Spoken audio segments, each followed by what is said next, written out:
Namaste. Welcome to RV Educational Classes. Good morning.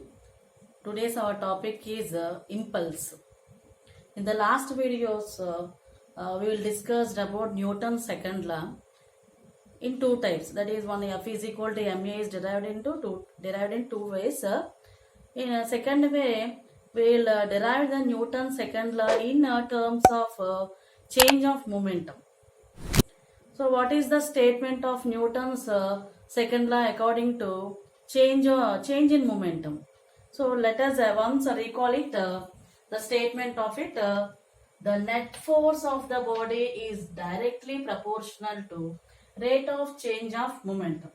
This is the statement of Newton's second law, that is in terms of momentum. So this statement let us write in a equation form. How we'll write that one means the net force. At net force means F net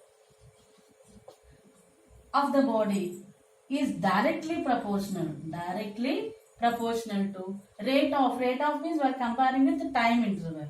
So rate of means delta t. Change of momentum, change means delta, momentum is p. So this is the equation for the F net is proportional to delta P by delta T. Again, just remove the proportional and place it equal and put proportionality constant K delta P by delta T. If K equal to 1, then what is the equation? F net is equal to delta P by delta T.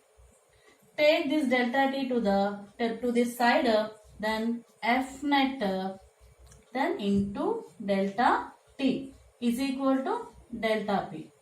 Just reverse this equation. Delta P is equal to F net into delta T.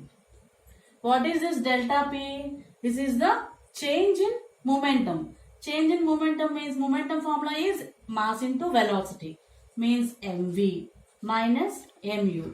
This is a change in momentum. Change means difference. mv minus mu. Change in momentum is equal to F net into delta t.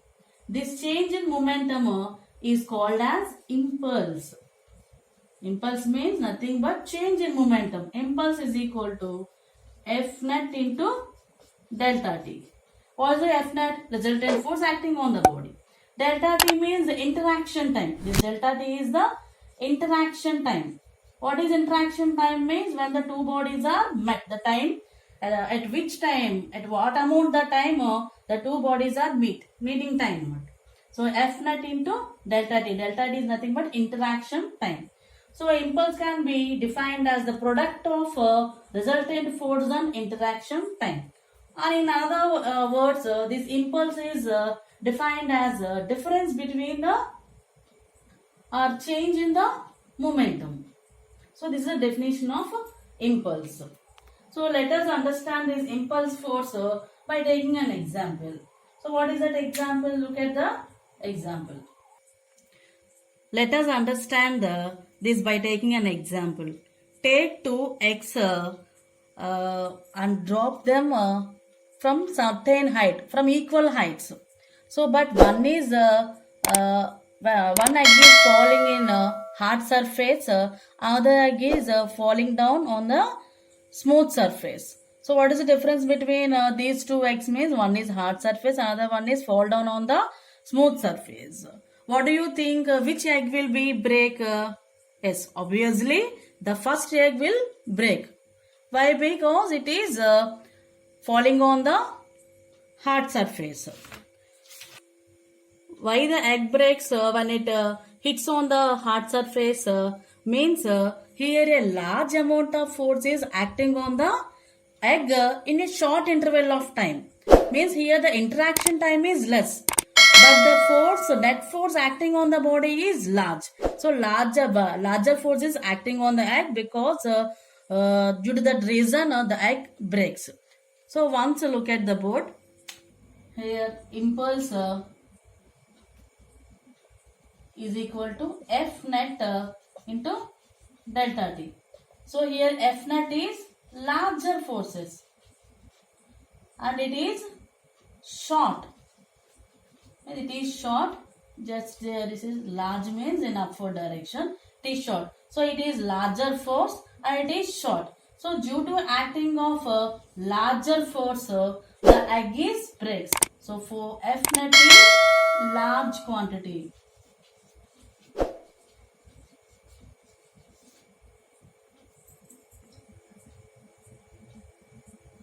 In the second case, the egg is falls on the smooth cushioned pillow.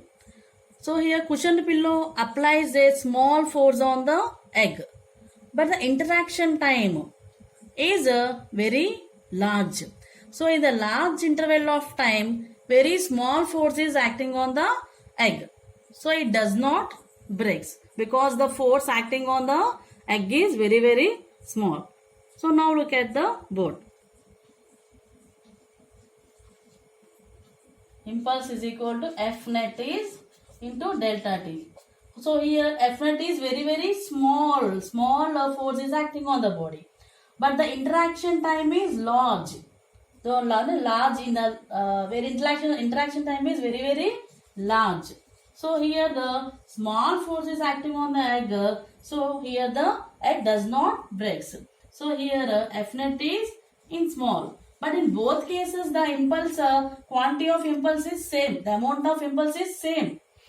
But here the F net force is large. F net force is here small.